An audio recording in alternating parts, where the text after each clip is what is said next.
Hi everyone. After party yesterday with my niece and my apus, so we need to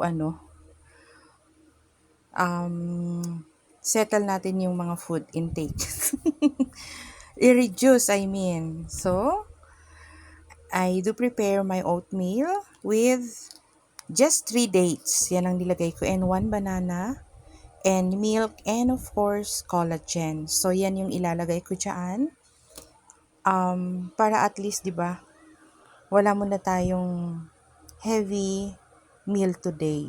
Kasi yesterday, we ate a lot ng chicken. Yun ang kinain ko yesterday.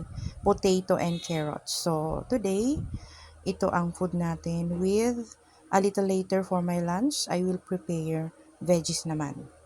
So, ito ang food natin. I'm just sharing yung journey ko dito sa mundong ibabaw. Ayan. God bless everyone and have a safe day today. Thank you so much.